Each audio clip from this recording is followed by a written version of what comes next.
There will be spoilers ahead. Lots of spoilers, so be careful, won't you?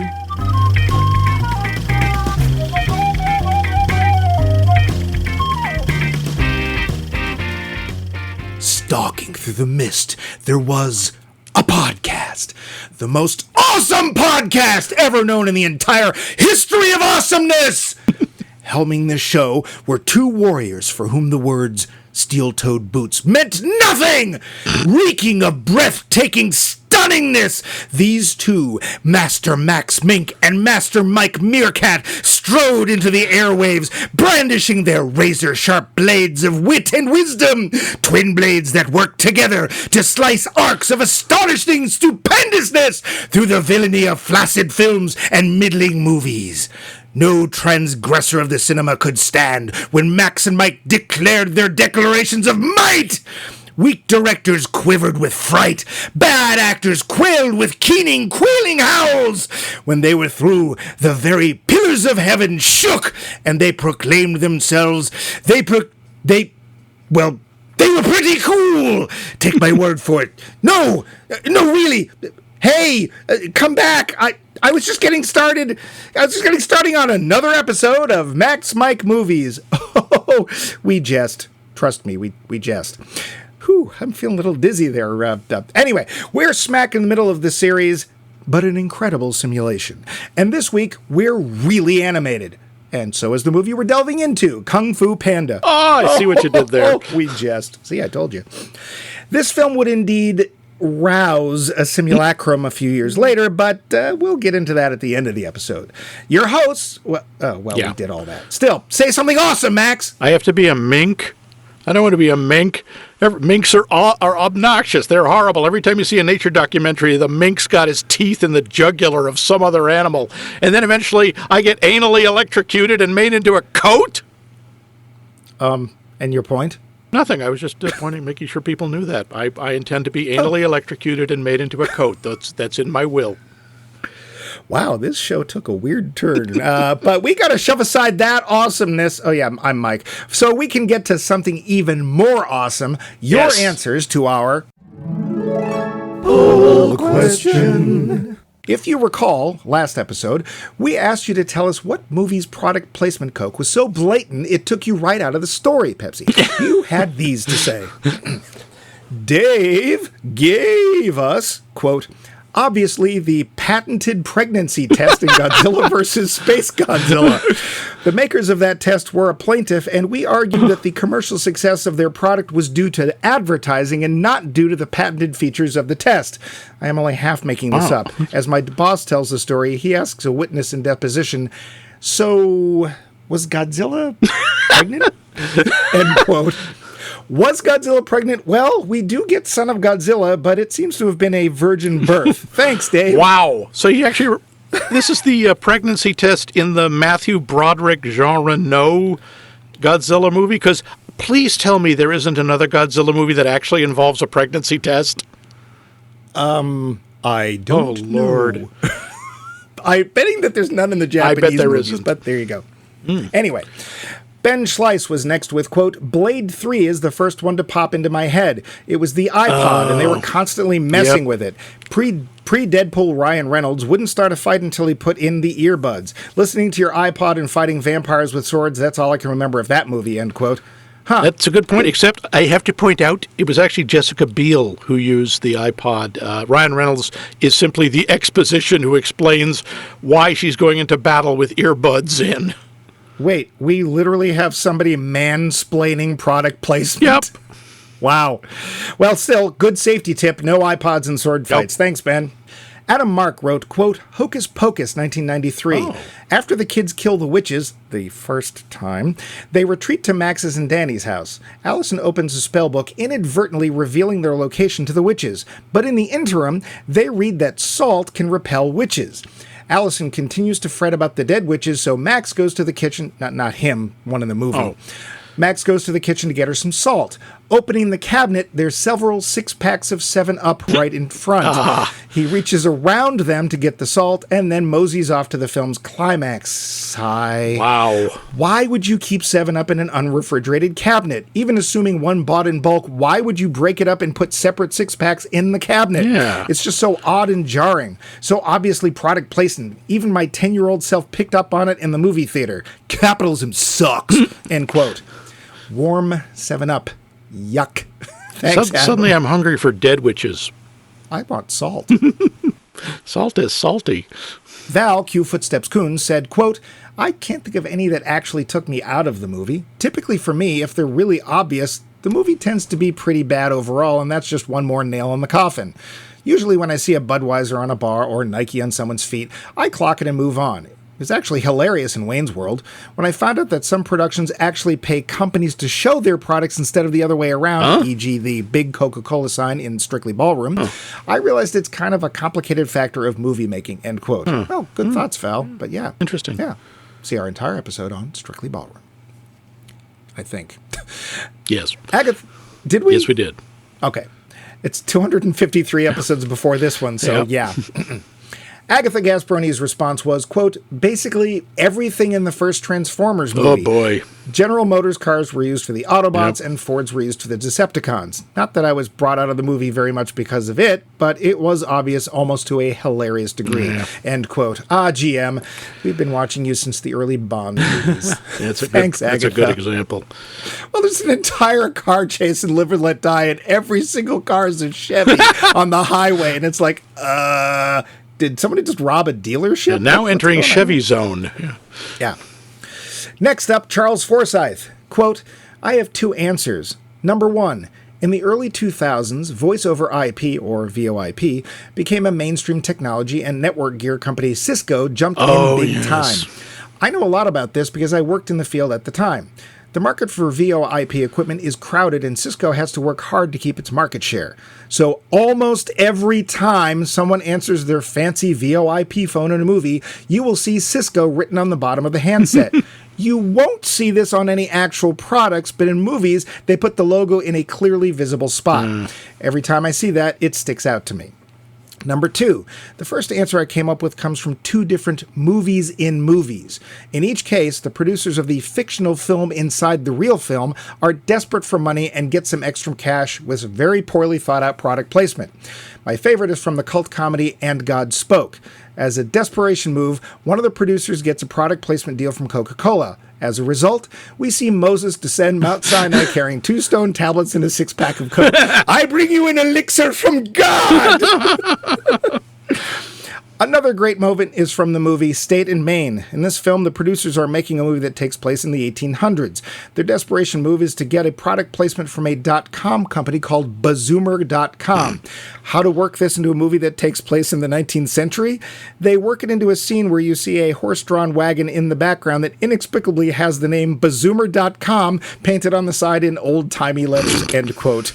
Bazoomer. Wow. A name you can trust. Pronounce. Thanks, Charles. That was all great.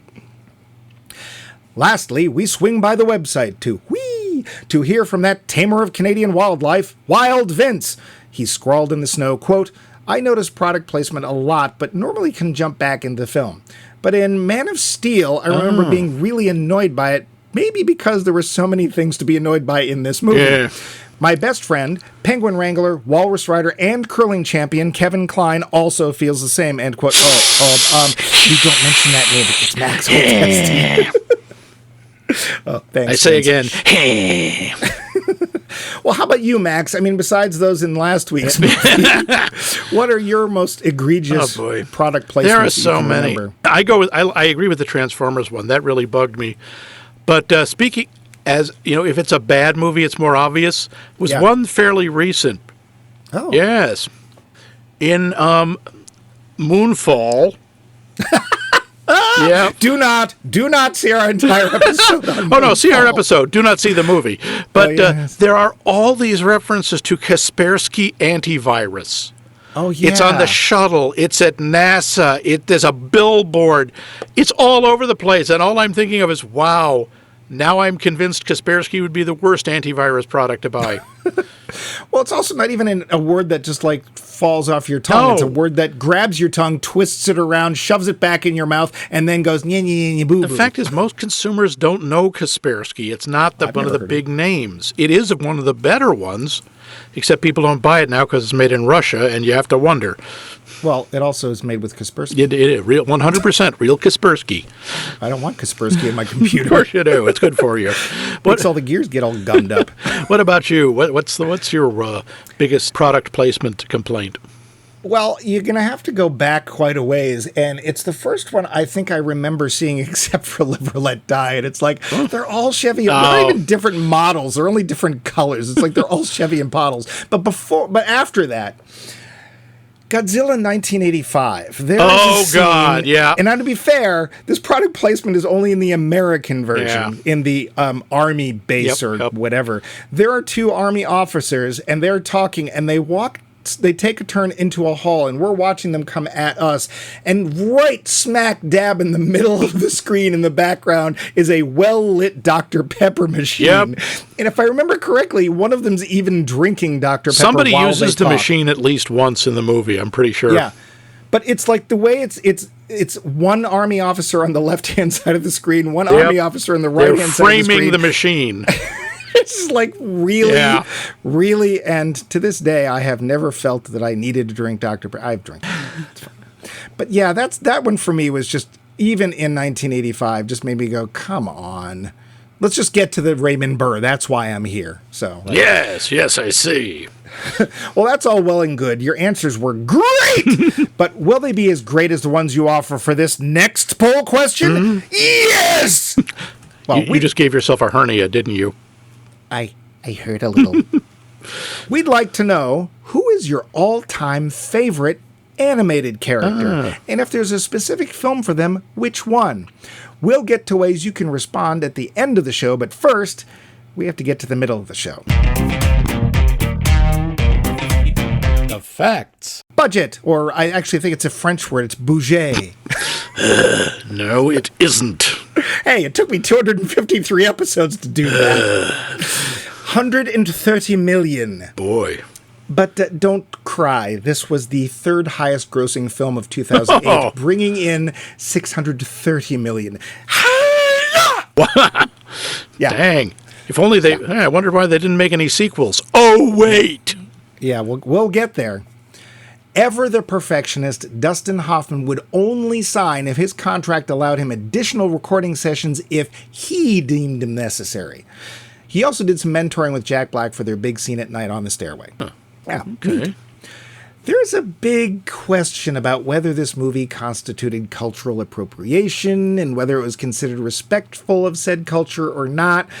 As it turns out, because of the immense amount of research they did, the Chinese government's own cultural bodies were both impressed and confused as to why their country wasn't producing animated movies of similar quality. This has since changed. Yeah, so all the fighting styles of the Furious Five are based on real kung fu styles, which are, in turn, based on animals. Pose is bear style. Yep. Yes, there's a lot of sitting in bear style. It's a lot of eating. Yes. And you have to say skadoosh at least once. Noodles, don't noodles. It was James Hong's own background that influenced that of his character, Mr. Ping, Poe's dad. Seems Hong's father owned a noodle shop, so that background was added to the film. Isn't that delightful? That's great. I mean, everything about James Hong is James Hong is a god. He is. Jack Black's insight changed Poe's character as well. Originally just an obnoxious, obsessed fan, Black bent the character so that while still an obsessed fan, he was also much more self-aware about his own shortcomings. Tai Lung is kept in Chor Gam prison, which, when translated, works out to be go to prison. Where he served a lot of shrimp scampi, no doubt. I'm sure, huh? Scampi is Italian for shrimp. Oh. So shrimp scampi is shrimp. Oh, so we can also say chai tea. Exactly. I'm sorry. Yeah, the name Shifu translates as teacher or master, and Oogway translates as tortoise. Oddly, Tai Lung translates as great dragon. Oh. Poe's name was chosen to reference Master Po from TV's Kung Fu, though that one had no panda. Yeah. Jackie Chan, who doesn't have a particularly big part, and we'll be getting to that, was able to record all his lines in one 5-hour session. This would include his dialogue for the English, Mandarin, and Cantonese versions. Oh, dear.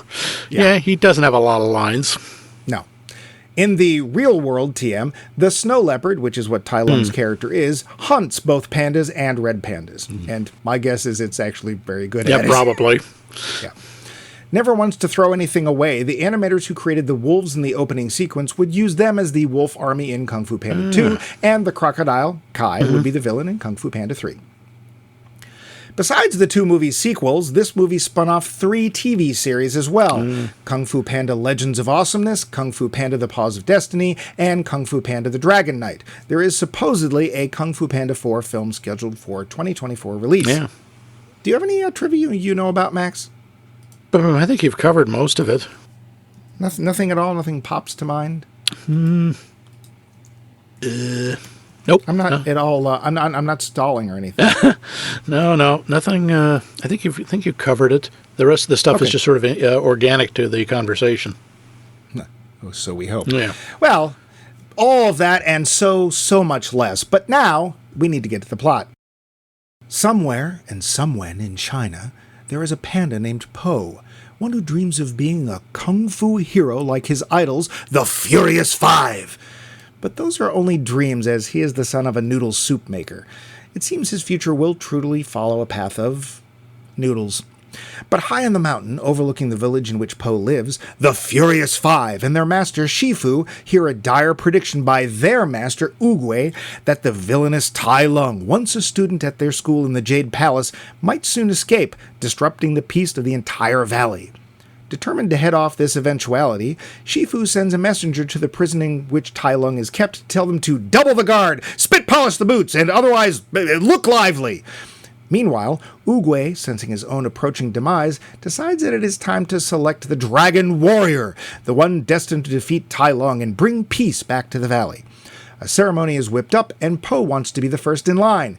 His father has other plans and instead sends him to sell noodles. Barely making it to the mountaintop, Po collapses just as the gates are closed and the ceremony begins. Unwilling to miss the kung fu happening of the millennium, Po concocts a way to vault himself over the wall. Sadly, this fireworks-imbued method literally backfires and he flies into the sky, only to come down directly in front of Master Oogway as he's pointing to the one who will become the Dragon Warrior. Declaring that there are no mistakes and that this choice was decided by the powers of the universe, the responsibility falls on Shifu's shoulders to either train Po, a big fat panda, to become the Dragon Warrior and receive the wisdom of unlimited power from the Dragon Scroll, or to find some other way to stop Tai Lung. Tai Lung, because of the very messenger sent, has found a way to escape prison and come back to wreak revenge on those who done him wrong, mainly his adoptive father, Shifu. But can a big fat panda truly learn to become worthy of the Dragon Scroll? Can the Furious Five stand in the way of the awesome might of Tai Lung? And can Shifu confront his greatest failure while helping Po face his own? Watch and see, young grasshopper. The film. Plink, plink.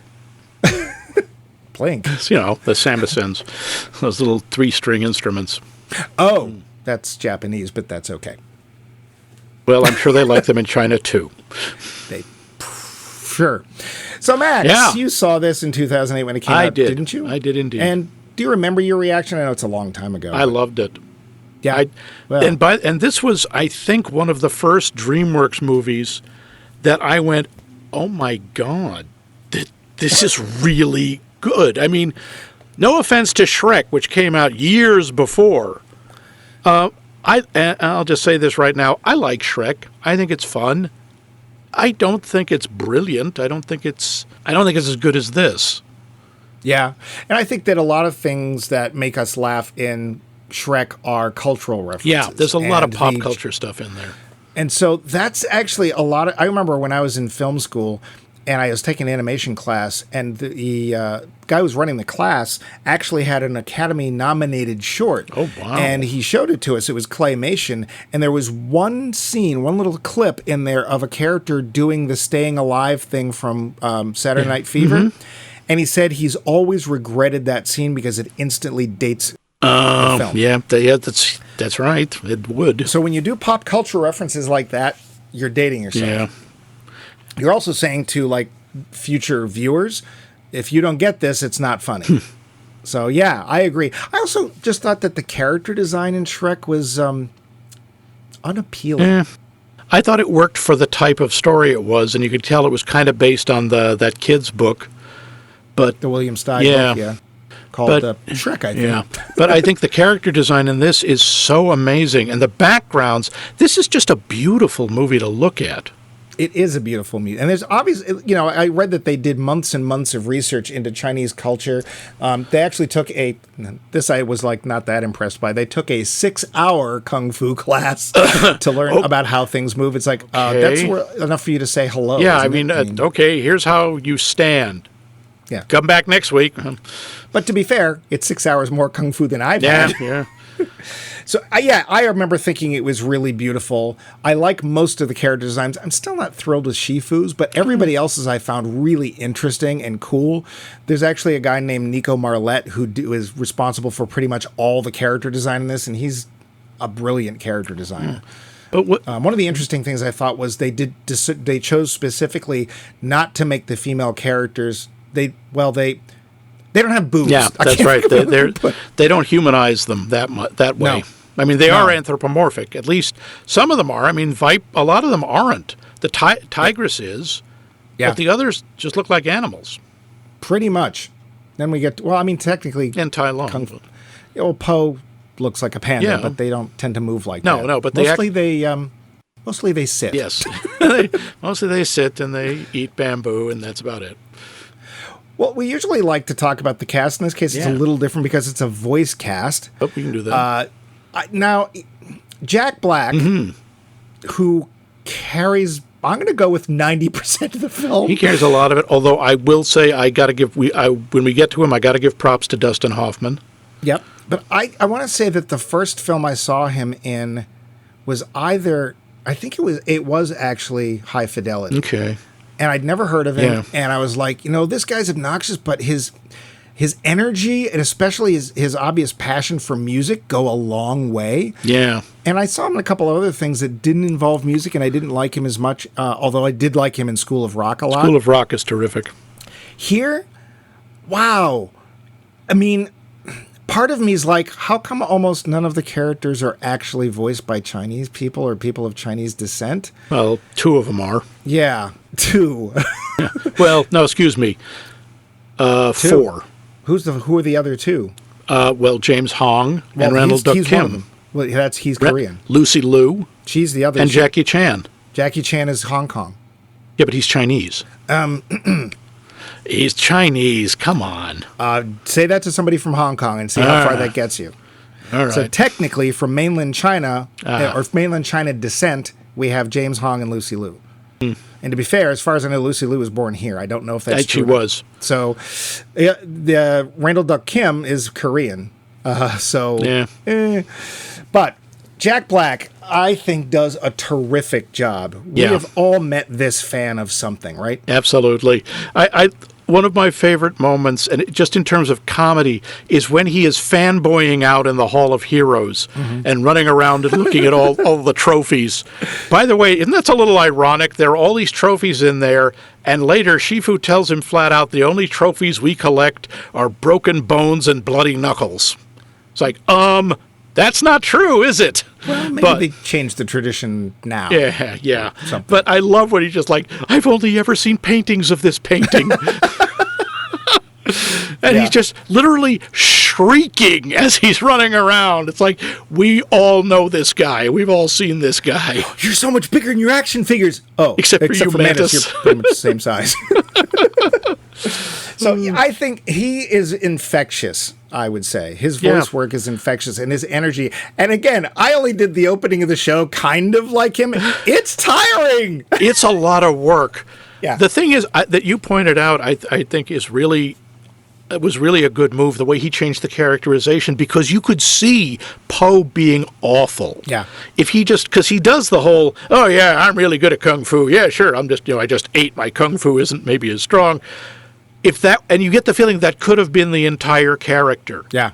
But it isn't, because once you get past, and even that layer isn't very deep. No. You get past it, and he's like, God, it's so heartbreaking when he's talking to Shifu, and he's saying, every time you threw a brick at my head, or say I smelled, or called me fat, it hurt, but nothing hurt as much as being me every day. Yeah, that was really ouch. Sad. I definitely want to get back into the character later. We're still doing the voice. I really want to talk about, but we have some other performers here.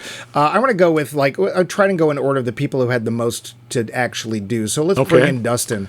Boy, did not expect to see Dustin Hoffman doing a cartoon. No, I got to say, look, Dustin Hoffman, say what you will, is one of the great film actors of the last 100 years. Guy's an Oscar winner.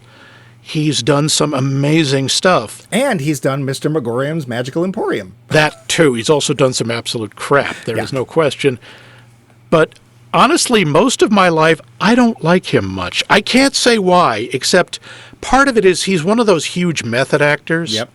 We all know the story of him and Laurence Olivier. Yep. But by all means, just say the last line.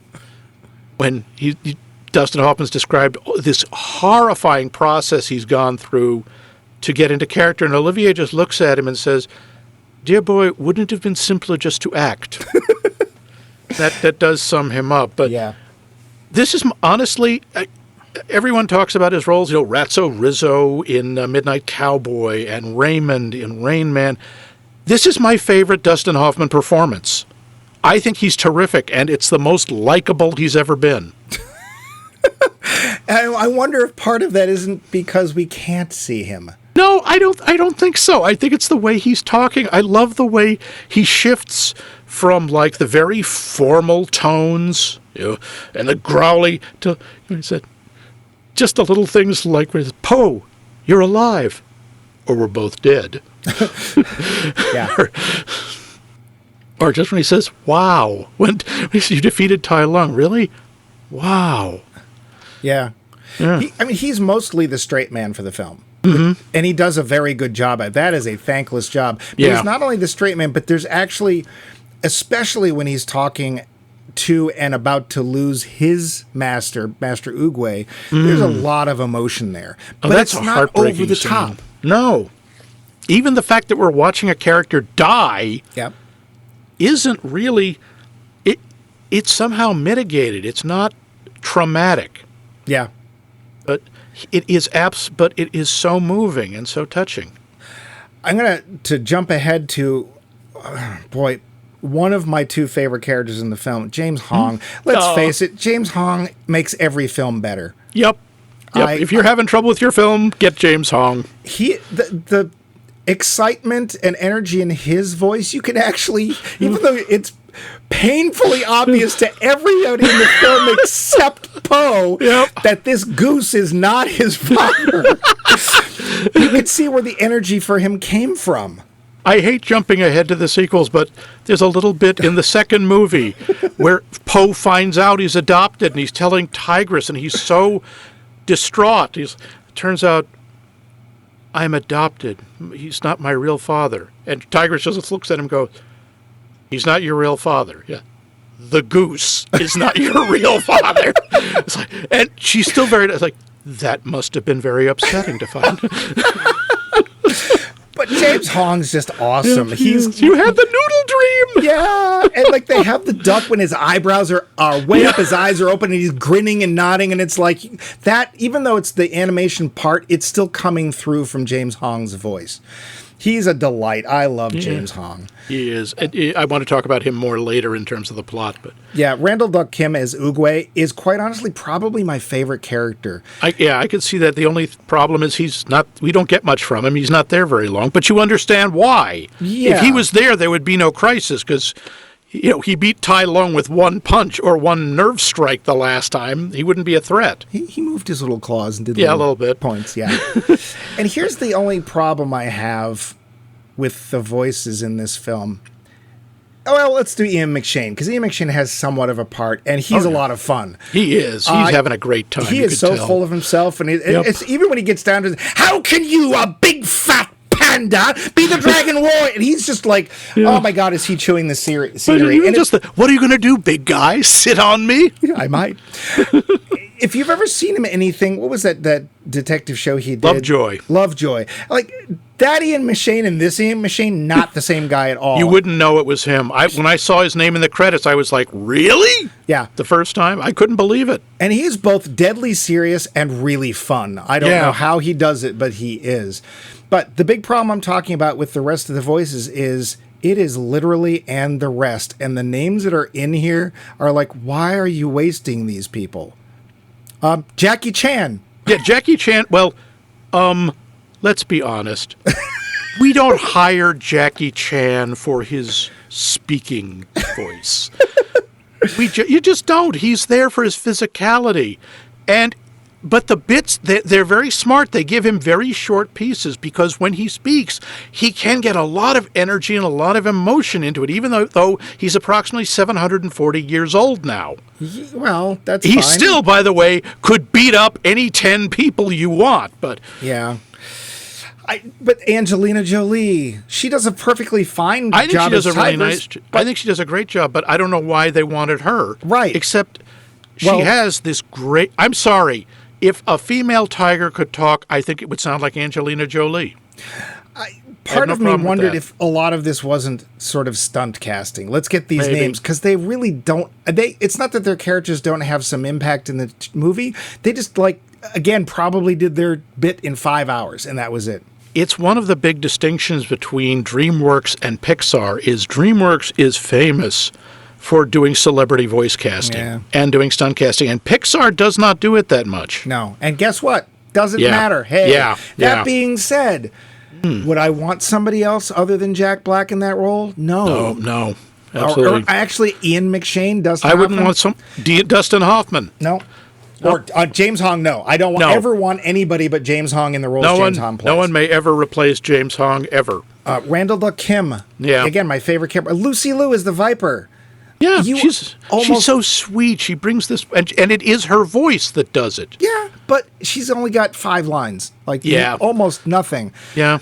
David Cross's Crane is fine when he talks, but... Yeah, also 5-6 lines. I mean, let's face it, though. Michael Clark Duncan kind of stands out just because he's Michael Clark Duncan. Well, he's got that awesome basso profundo voice. I know. The only problem with Michael Clark Duncan doing voice work is whenever he speaks, you go, "Oh, that's Michael Clark Duncan." Yeah.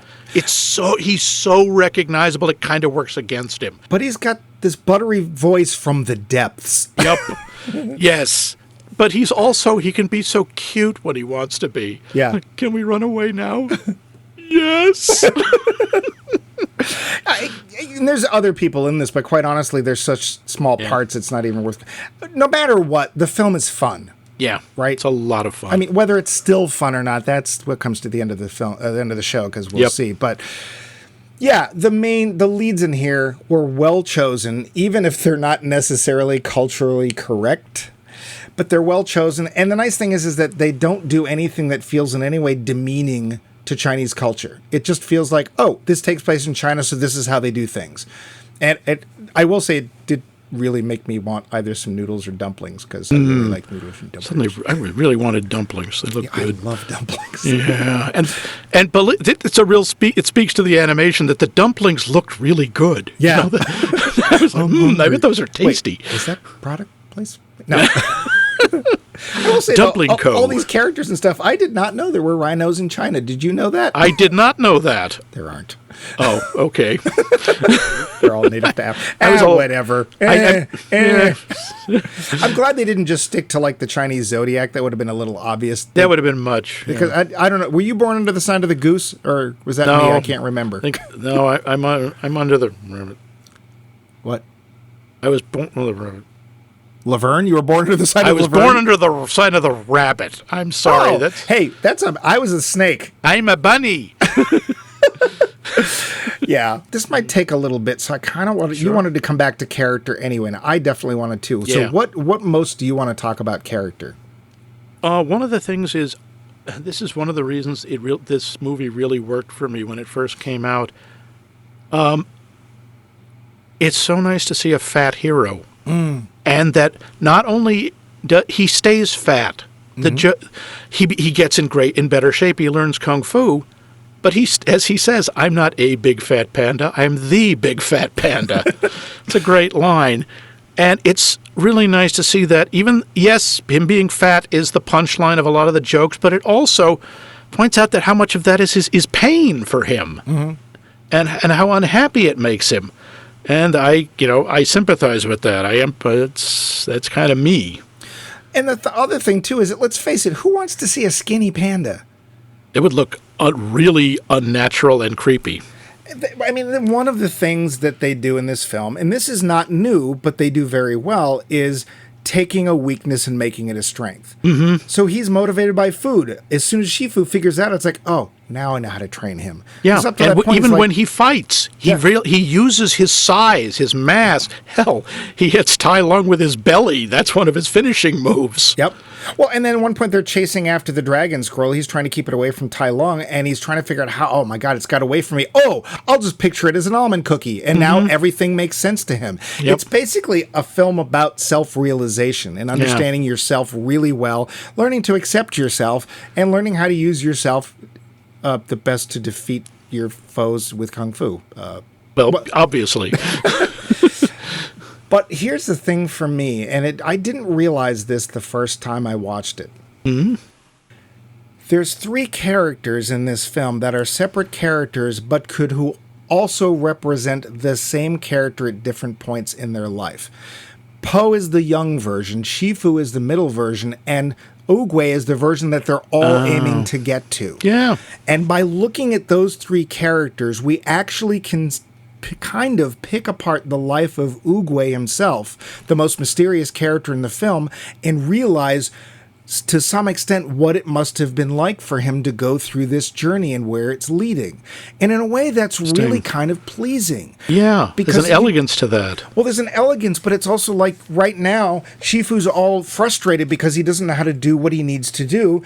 But if you think, well, he's going to eventually become Oogway, then we know he's eventually going to come and find actual peace, not just because he gets knocked down next to the pool at the end of the film.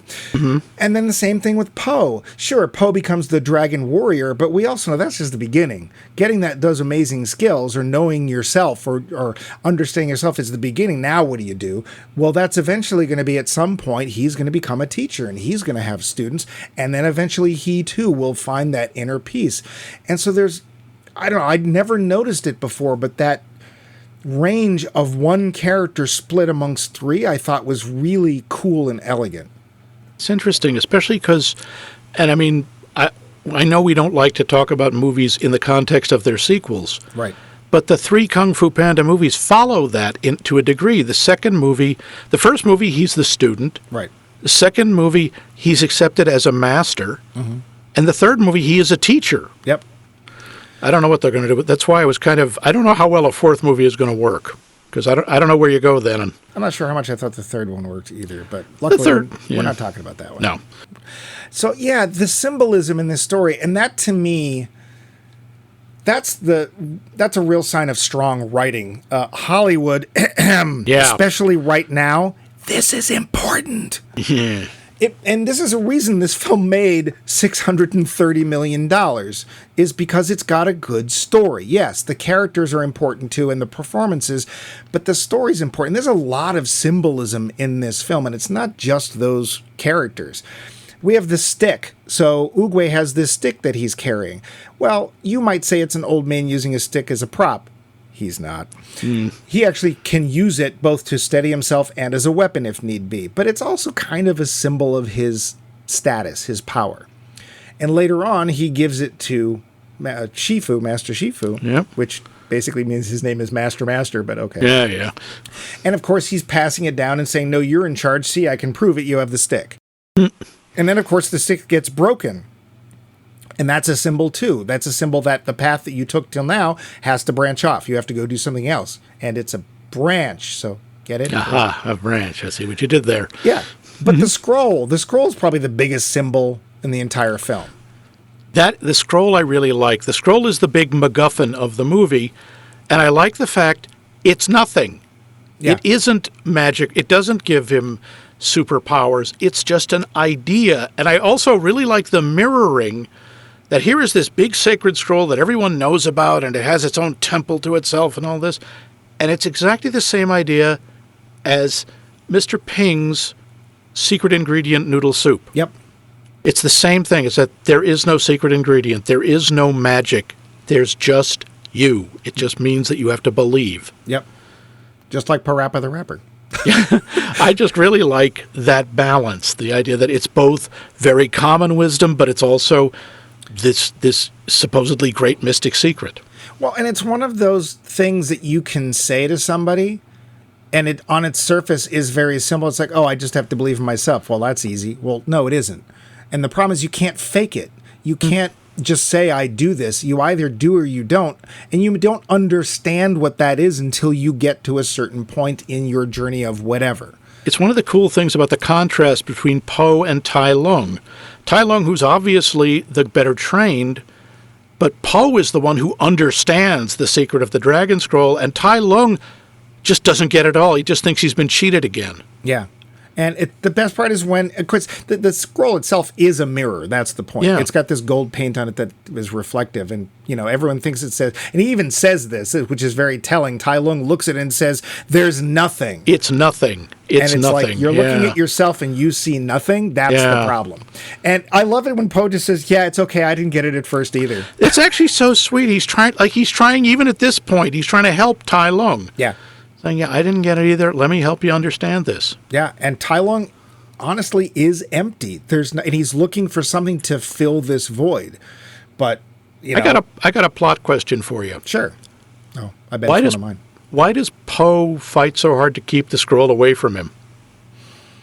He knows it won't actually give him any power. It won't do anything. One with reason could be to continuously distract him from doing any more harm. That was what I figured. It was A, to get him away from Shifu, and B, to give the villagers more time to get out of the area. But also, it's the end punctuation to the sentence of, I believe in myself. If he doesn't have that final bit, even if he believes in himself, there's some part of it that still needs that proof. We get it, but now we need to do it. And to be fair, that's actually one of the things that I liked about this film, is that it is a big contrast between studying something, reading about something, thinking about something, and actually doing it. Because Poe has filled his life with Kung Fu. He knows everything about it, and the Furious Five, and he knows every issue that an origin happened in, all that stuff. Yep. But when it comes down to it, all of that means nothing compared to actually doing the thing. Mm-hmm. And this happens a lot for folks that I know that are actually, quite honestly, wannabe cartoonists. I see this a lot. Because when a lot of people I know, as good an artist as they may be, start wanting to do comics, they realize how hard it is and how solitary it is. And most people I know can't do it. They just nope, that's not my kind of art. Mm-hmm. And you can talk about and plan a comic in your head all you want, but until you actually do it, you haven't achieved anything. So that's my feeling. My question to you is, how long did Poe train? That's my other question. How long did it really take him to get from prison, you go to prison, to the Valley of Peace? Yes. Because it looks like Poe has about a week tops. Mm-hmm. Now, this is in keeping with a lot of the Hong Kong movie tradition of martial arts movies. Yes. There's a lot of stuff about, there's the whole mythology of the natural master. Mm-hmm. The person who really does, the idea is that Kung Fu is everywhere. It's in you. You just have to find a way to release it. And the real natural masters are the ones who you can just show them the basics and suddenly they extrapolate it almost instantaneously. They do the same thing, by the way, in Kung Fu Hustle. But which actually, was it this or Shaolin Soccer, was actually one of the films that inspired this movie. I would think Shaolin Soccer, because I think that came out I think before. It was Kung Fu Hustle. Oh, Kung Fu Hustle? Yeah. Really? They watched a lot of actual Kung Fu movies, but they also were like, we want the humor of Stephen Chow. So you can tell that. I mean, this is in many ways a parody, but you can tell it's the best kind of parody. It's a parody by people who love the material, who love the original. Almost as much as Poe does. Yep. Yeah, you're right. It was 2004, so it did come out before. Yeah. Well, and originally, I didn't put this into the trivia, the film was going to be a spoof of Kung Fu movies. They were going to make fun of them. And then one of the directors, who I believe was Asian and Asian descendancy, said, what if we just do this like the historical movies, like the Kung Fu movies do? Why don't we do that instead? And thankfully, they chose to do that. And that would not have worked as well as just a straight-up parody. Yeah. It might have been funny, but it wouldn't be as powerful. It wouldn't be $630 million. It wouldn't have gotten an Oscar nomination. Yeah. I did wonder how long that he had to train, because it does come quickly. But you're right. We've seen this. Who's the guy with the long white mustache? I can't think oh boy. Five-point heart exploding. Yeah.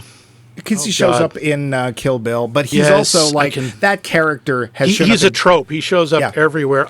Pai Mei. Master Pai Mei. Yeah. That's right. It's the same with, or like Hattori Hanzo, who actually shows up as a ninja in other movies. But yeah. Yeah, also shows up in Kill Bill. But in both cases played by Sonny Shiba. Going quickly back to the symbol, to me, Tai Lung mostly represents failure. And it's not just his failure, it's Shifu's failure. Shifu's failure, yeah. It's the idea of its mastery is all important. You must learn Kung Fu, not why you have to learn it. It's not focus on harmony. It's just, for him, it's about power. But I want to say it's also a little bit of Oogway's failure. Because Oogway merely pronounces, nope, you're not going to be the Dragon Warrior. But he doesn't try to find a way to see if he can become the Dragon Warrior. Yeah, that's a little strange. I don't think it's a little strange, but I think that it's proving that nobody's perfect. Yeah, that's fair. You were talking about how long does it take him to get there, because how long does Poe train? The other thing that kind of bugs me, and again, it's silly to look at realism in a movie where people can fly. Tai Lung has been immobilized and chained for 20 years. He hasn't moved, and he's just like, I'm fine. No muscle atrophy, no tendon shrinkage. I can just leap about. He has used the power of Kung Fu to keep his muscles strong like steel. All I can figure is, he must have been doing isometrics constantly. Well, another bit of trivia was very small, but that little turtle shell thing he's got on in the prison with the little jade acupuncture needles, apparently they are specifically set up to go into his, is it chakra points? Chi points. Chi points, so that he can't focus his chi energy and get out. So that's what they're for. That's what that whole thing's for. That's the whole thing also with, for anyone who isn't a huge fan of Kung Fu movies. The Kung Fu in this movie is, absurd and over the top. These people can do superhuman things. That's also part of the tradition. Mm-hmm. It's the idea of chi manipulation, the idea that you can channel, and this is an unbelievable simplification because that's all I've got, because that's all I understand about this stuff. It's about being able to channel spiritual energy into the physical. And supposedly if you can do that, then you can accomplish miracles. The Shaolin monks do this. I've seen them perform. Mm-hmm. They do things that are impossible. I saw a guy balance himself on 2 index fingers. Your index fingers are not strong enough to do that. They can't. But he did it. Max? Yeah? It's called string. But no, that was a belt that just happened to go all the way up into the rafters. Of course, there isn't any of that. They actually do that. Mm-hmm. Yes. This is a weird connection, but it reminds me of a Penn and Teller bit.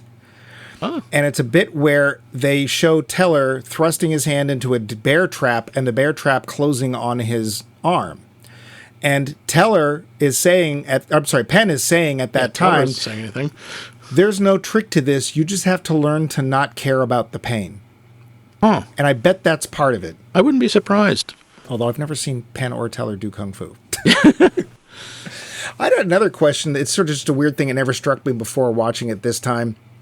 We don't actually see what happens to Tai Lung. No, we don't know the actual effect of the wuxi finger hold. I mean, Shifu says that the worst part is cleaning up after. Does this make you explode? Does it turn you into a field of golden light? We don't know. Is he dead? Do you explode with delight? We don't know. Yeah. We don't know. I don't even know if that's a weakness, because it's obvious that he's been beaten by someone, and somebody that he does not consider an equal. No, he has no respect for him. Ego is crushed. Oh, right? yeah. But still, you don't want him going around seeking vengeance or Are causing they going to trouble. stick him in another prison that'll, he can get out of with a feather? Well, and I thought that was awesome. That is a total like kung fu legendary Yep. thing. It's like all it takes for him to get out is a feather. His whole escape sequence, I know it's absurd, but it's so much fun to watch. It's is. so cool.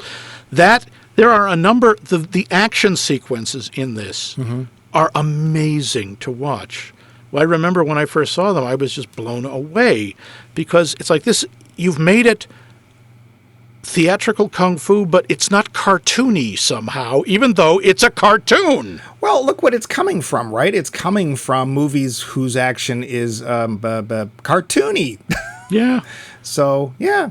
I like the way they warm up to Poe slowly. Initially it's Mantis and Viper who are helping him after he's been, beaten up all day, and it kind of fits because Viper is clearly the kindest one, and Mantis understands, like he says, who am I to judge somebody by their size?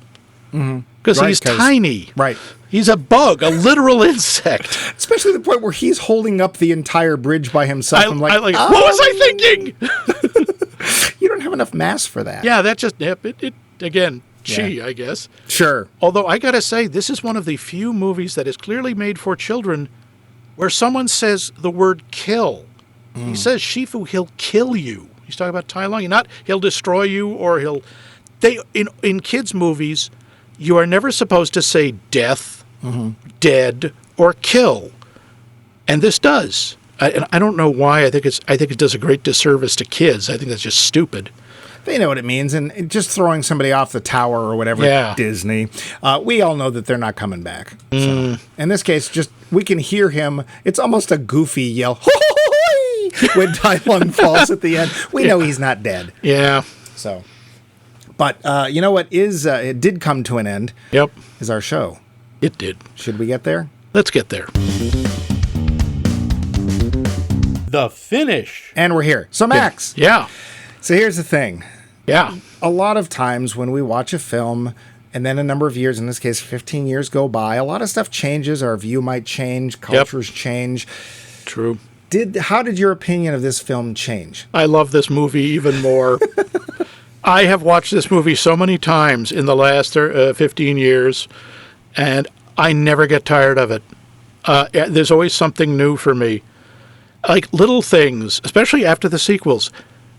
Tiny throwaway things. In the dream sequence at the beginning where he's fighting the demons, he's using a jade sword that looks like one of the jade swords the bad guy of the third movie uses.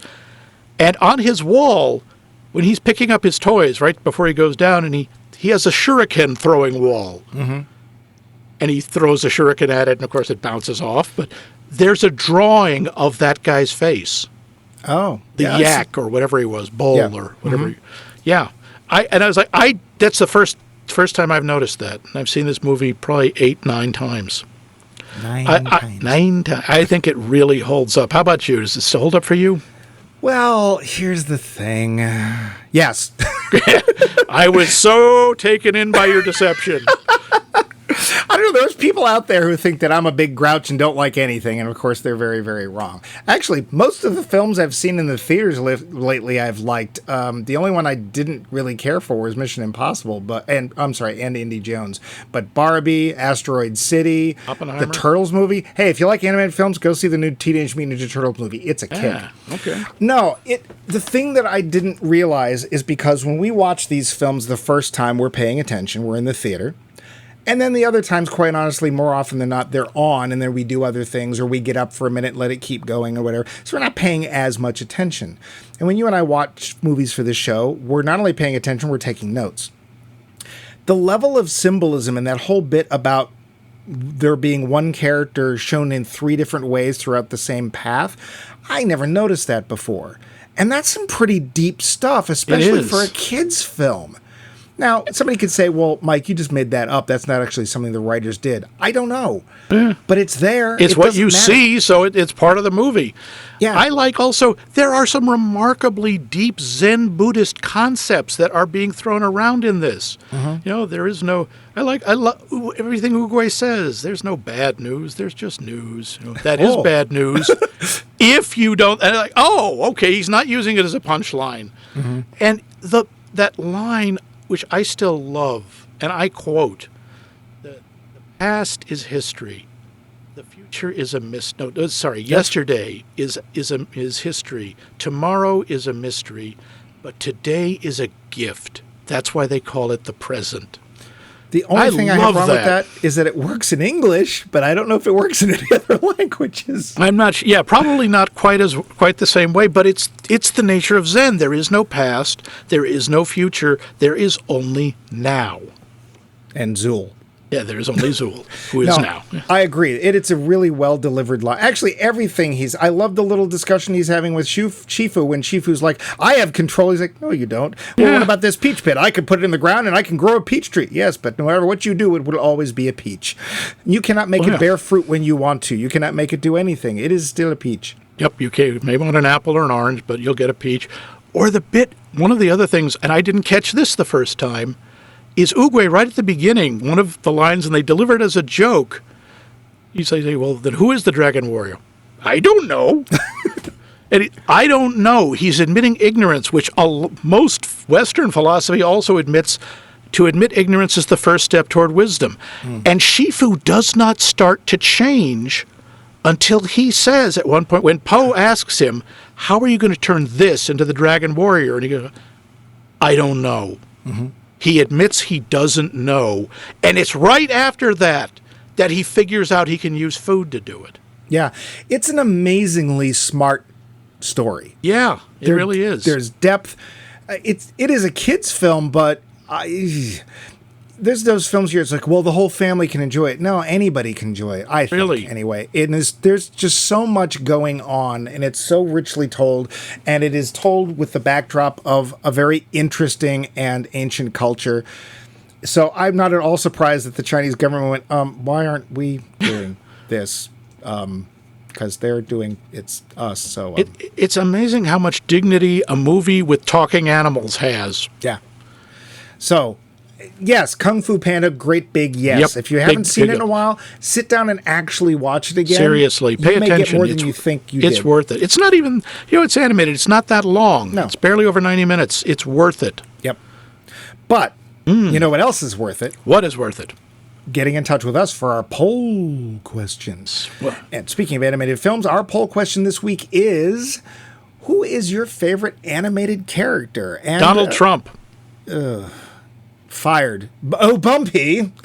Actually, let's see if Zangief's busy. He's got No, but who is your favorite animated character, and what film in which they portray themselves do you like best? That's Are we doing, you mean movie animated characters, or are we including TV? Let's face it, people are going to put TV in, so I don't care. You know what? I'm interested in hearing what people have to say, because quite honestly, when I ask, or you ask, these very basic, obvious questions, and we think everyone's going to say Bugs Bunny, people pull things from out of nowhere, and I have no idea what they're going to say, so I don't care. I'm not going to put any rules on it except Jokey Smurf.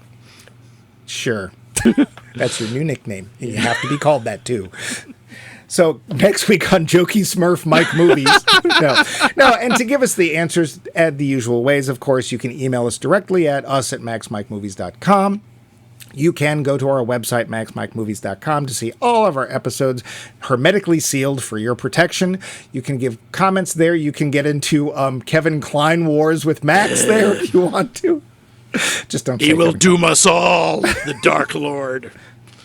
You can also find us on Facebook. We have a webpage there at Max Mike Movies. And of course, there's always the podcast app of your choice or anybody's choice that we can find us under Max Mike Movies. Yep. But Kung Fu Panda, it wasn't alone. No, it was not. There were, shall we say, numerous tribute movies, no doubt. And we're picking one that is probably one of the more notorious ones. Just if nothing else, because the title is so friggin' obvious. It's Chop Kick Panda. Yeah. Chop Kick Panda. Kick Panda. Nothing says La Choi better than Chop Kick Panda. Kick Panda swings American. Yep. Yeah. And who knows? Maybe it'll surprise us. Spoiler alert, I don't think it will surprise us.